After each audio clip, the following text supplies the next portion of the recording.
दोस्तों यहाँ काफी बड़ी खुशखबरी सामने निकल के आ रही है बिहार में अमीन भर्ती को लेकर। बिहार में अमीन की भर्ती के लिए नया नोटिफिकेशन जारी कर दिया गया है। तो आज के इस वीडियो में हम कंप्लीट जानकारी देंगे कि इसमें कौन-कौन से छात्र आवेदन कर पाएंगे, कैसे इसके लिए आवेदन प्रक्रिया रखी गई है। सारी जानकारी आपको इस वीडियो में हम कवर करने वाले हैं, इसलिए वीडियो को आप लास्ट तक जरूर देखिएगा। चैनल पे आप पहली बार है तो चैनल को सबसे पहले सब्सक्राइब कर लीजिए, साथ ही बेल आइकन प्रेस कर लीजिएगा ताकि जो भी छोटी बड़ी अपडेट हो उसका नोटिफिकेशन आपको सबसे पहले मिल पाएगा। दोस्तों आइए समझ लेते हैं कि इसके विषय में जो विस्तृत जानकारी दी गई है।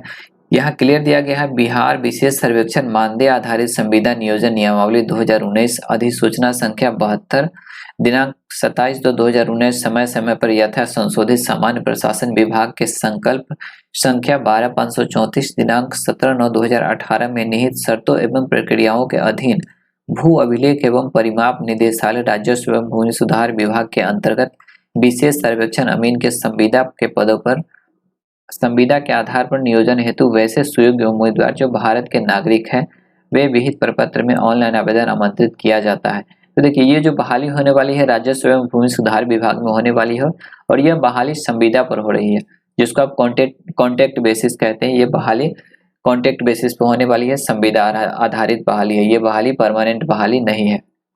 इसके लिए सीट की संख्या की बात करें तो विशेष सर्वेक्षण अमीन के कुल पद 8244 रखे गए हैं।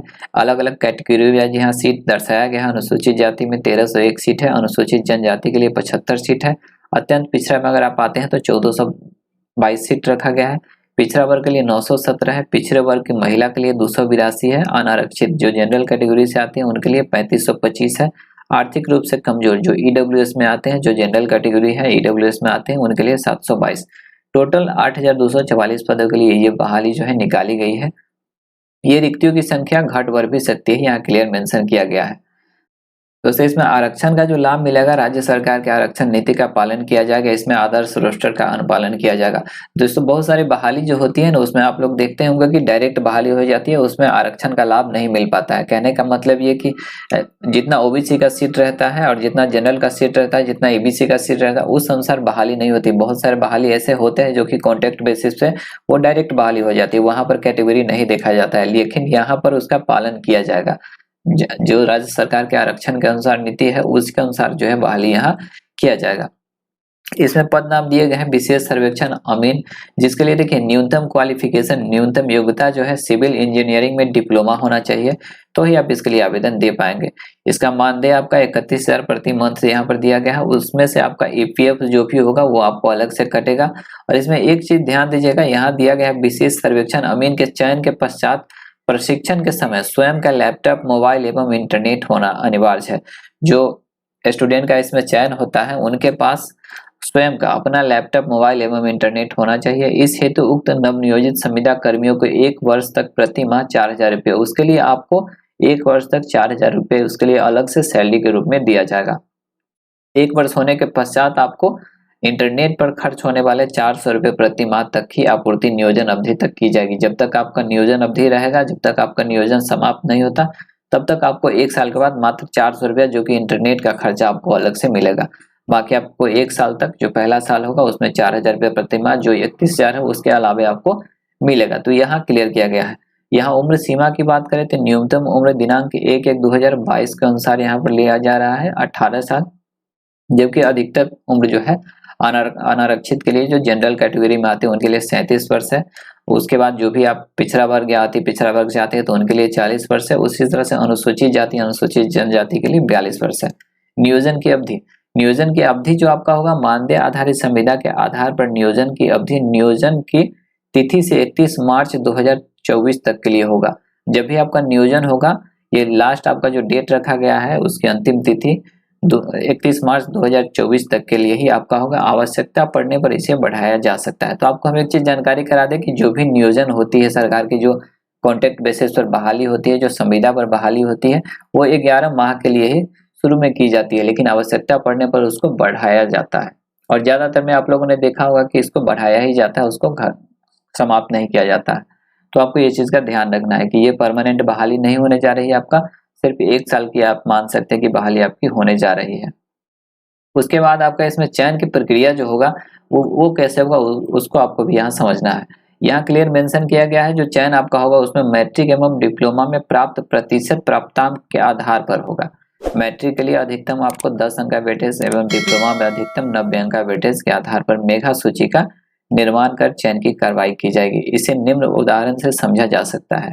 यदि मान लीजिए किसी के मैट्रिक में 80% एवं डिप्लोमा में 70% अंक प्राप्त है तो ऐसी स्थिति में आपको यहाँ पर कैसे परसेंटेज बनेगा वो आप देख लीजिए।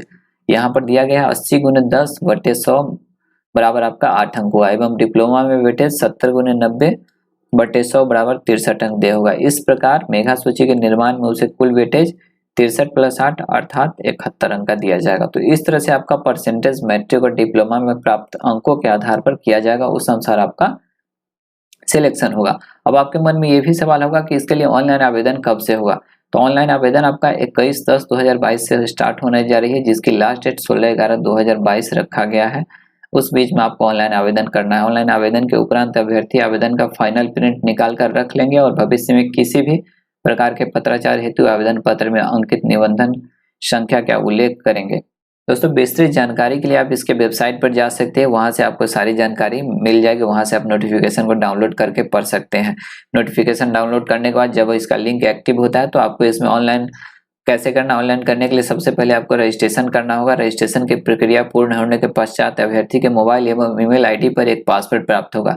मोबाइल ईमेल आईडी पर एक पासवर्ड प्राप्त होगा। उस आईडी एवं पासवर्ड के आधार पर अभ्यर्थी द्वारा personal detail, education detail, photo एवं सिग्नेचर एवं डॉक्यूमेंट की अपलोड की कार्रवाई की जाएगी। ऑनलाइन आवेदन पत्र के सबमिट करने से पहले अभ्यर्थी आश्वस्त हो ले कि उनके द्वारा जो जानकारी दी गई है वो सही है, उसके बाद आपको अंतिम सबमिट करना है। अगर मान लीजिए आप आवेदन करते हैं उसमें अगर कुछ आपसे मिस्टेक हो जाता है तो ऑनलाइन आवेदन के लास्ट डेट के 4 दिन बाद आपको फिर से एडिट का समय दिया जाएगा, उसमें आप एडिट भी कर सकते हैं। तो ये सारी जानकारी थी अमीन भर्ती को लेकर के। दोस्तों अमीन के अलावे भी कुछ ऐसे पद हैं जिसके लिए ऑनलाइन आवेदन की प्रक्रिया 21/10 से ही स्टार्ट होने जा रही है, उसको भी हम आइए समझ लेते हैं। यहाँ विशेष सर्वेक्षण कानूनगो एवं विशेष सर्वेक्षण सहायक बंदोबस्त पदाधिकारी के लिए भी ऑनलाइन आवेदन की प्रक्रिया 21/10 से स्टार्ट होगी, जिसके लिए भी लास्ट डेट जो रखा गया है वो 16/11 ही रखा गया है। तो इसके साथ ही उसका भी ऑनलाइन आवेदन लिया जाएगा, जिसके लिए क्वालिफिकेशन सिविल इंजीनियरिंग में डिप्लोमा प्लस 2 साल का न्यूनतम कार्य अनुभव मांगा गया है। ये दोनों पद के लिए सिविल इंजीनियरिंग में डिप्लोमा के अलावा 2 साल का कार्य अनुभव होना जरूरी है, जिसके लिए सैलरी जो है विशेष सर्वेक्षण कानूनों के 36,000 है, विशेष सर्वेक्षण बंदोबस्त पदाधिकारी के 59,000 सैलरी रखे गए हैं। और ये भी बहाली कॉन्ट्रैक्ट बेसिस पर बहाली होने जा रही है, संविदा पे बहाली होने जा रही है। और इसमें कोई आवेदन, ये जो भी बहाली होने जा रही है इसमें कोई आवेदन फी नहीं रखा गया है, ना ही इसमें कोई एग्जाम है। तो ये सीधी भर्ती है जिसके लिए आपको आवेदन 21/10 से देना है। हमने जो भी जानकारी थी इस वीडियो में कवर की, उम्मीद है कि अगर आप वीडियो पूरा देखे होंगे तो आपको सारी जानकारी समझ में आ गई होगी। फिर भी अगर आपके मन में कहीं भी कंफ्यूजन है, कोई सवाल है तो आप कमेंट सेक्शन में सवाल जरूर कीजिए। साथ ही वीडियो को आपने अभी तक लाइक नहीं किया तो वीडियो को एक लाइक कर दीजिए। चैनल पे पहली बार है तो चैनल को सब्सक्राइब जरूर कर लीजिए। साथ ही बेल आइकन और प्रेस कर लीजिएगा ताकि जो भी छोटी बड़ी अपडेट होगा उसका नोटिफिकेशन आपको सबसे पहले मिल पाएगा। दोस्तों मिलते हैं किसी नई वीडियो में किसी नए टॉपिक के साथ, तब तक के लिए जय हिंद, वंदे मातरम।